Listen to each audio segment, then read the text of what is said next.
Hi, it's Gammadian here. I wanted to respond to something one of my favorite dreamers asked me to tell the story of the time that I was taken away from this earth by the god Shiva. It was actually Shivaratri, and the day before I was in a chai shop where I used to go for kirtan, for bhajans, to sing mantras. And they said, tomorrow's Shivaratri, would you like to come to Neel Kant? Neel Kant means blue throat. The demons had churned up the energy of the universe and had made this poison. Brahma and Vishnu realized that this poison would destroy the three worlds, and they could do nothing about it. So they went to Shiva and said, Shiva, you need to save the three worlds.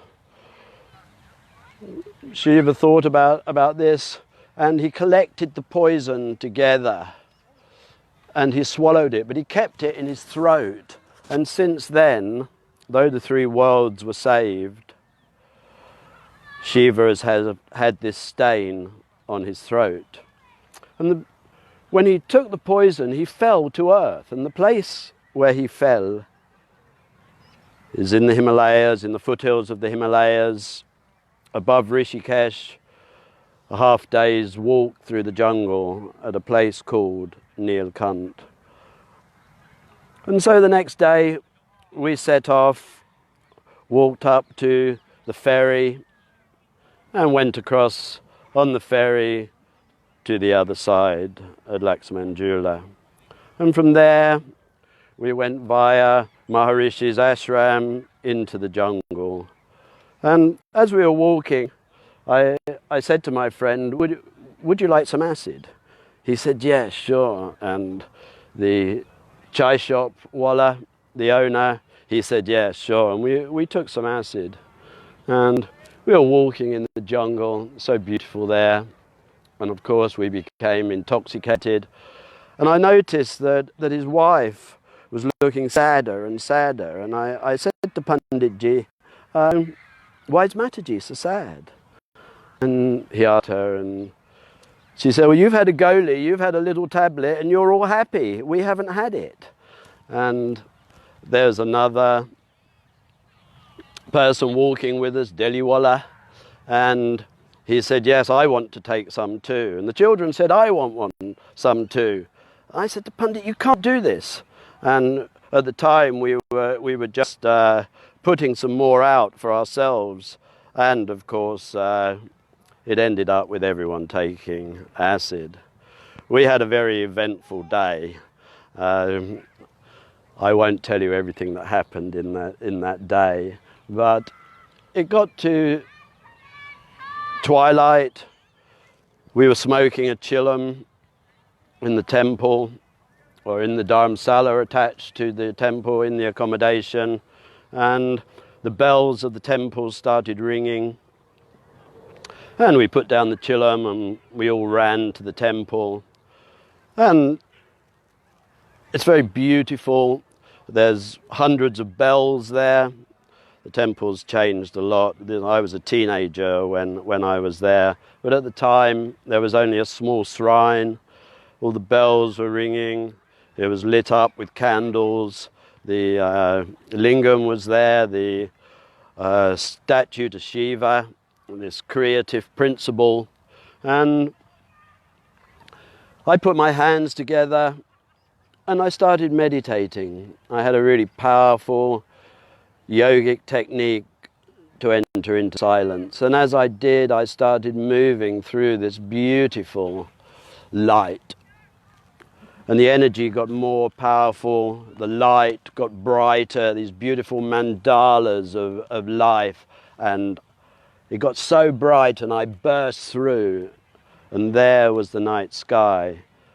Against the night sky was Shiva. On Shivaratri is when the moon first appears, this sliver of the moon is a symbol of Shiva, and he wears it in his hair as an ornament. And there was Shiva, as with the real moon in his hair, and he saw me and reached down for me, and we were off in the hands of a god.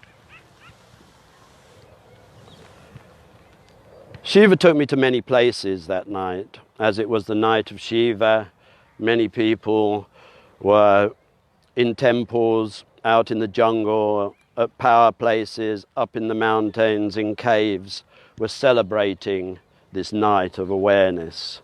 And Shiva took me to these places where there was strong devotion calling him, and he communicated with some of the people there. And then we were off high into the mountains, through the Himalayas, and there was Mount Kailash, the home of Shiva. And he took me to Mount Kailash, and I met his wife, Parvati, and again we were off into the night sky, out of the atmosphere of the earth, into the solar system, taking on the energy and the visions of the planets, these cosmic awarenesses, out of the solar system into deep space and the events that telescopes now are showing to us. And at each time we had a communion with the energetic beings that actually the intelligence of the planets, the intelligent of these phenomena. I became bathed in a lot of powerful energies. We traveled and traveled until my individual awareness was all taken by the universe. There was no separate awareness. There was no perceiver of the dark sea of awareness. The next thing I knew was that I was separate. I didn't know what I was, but I knew that I was an entity. I was traveling through darkness, and then traveling through the events of space and into the solar system, experiencing planets, awarenesses, and eventually I came to a wall, and I knew that I could go no further. I stayed with the wall. At one point, a tiny hole appeared in the wall. Through it, I could see a room. And then another hole appeared. The holes became bigger, and I could look through into this room where I could see my body leaning against the wall. And the door was open. Surrounding me were many gifts of flowers and fruits, and a line of people coming and touching the feet of my body there. And as they did, they'd come up and they'd go out, and another one would take their place. For me, it was very strange. These holes in this wall grew until this veil between these realities was gone enough for me to step through. And of course, as soon as I stepped through into my body, I told everyone, "What are you doing here? I don't want this. What's happened?" And immediately everybody understood they weren't there for me. They were there for the Darshan of Shiva, and I was back in everyday awareness. As the people dispersed, I found out that I'd been away 3.5 days. That when the evening puja for Shivaratri had finished, there I was against the wall with my eyes closed, my hands and my heart in prayer, completely unconscious to the world. And Indians understand these non-ordinary perceptions. And they just carried me into an adjacent room and prepared it for everybody to have darshan while I was in the company of Shiva.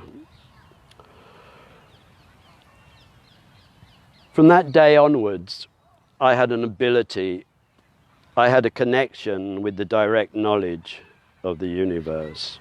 I had a facility, even though I was only 18 or 19 years old, you could ask me any question and the answer from the universe would come. And I think I learned most things I know about the universe from that voice that played itself through me. The experience was so powerful for me. I'd spent a couple of years doing meditation, intending inner silence, and it was difficult. Now, ignoring one breath was impossible. It was a tsunami of awareness, a wave that played over me, and I ignored it at my peril. So, that's the essence of the story. I hope you enjoyed it. I am going to write my tales down and prepare them for a book. I did it already, but it got lost in the apple cloud. So I hope that you enjoyed my story, and lots of love to you all. Ciao.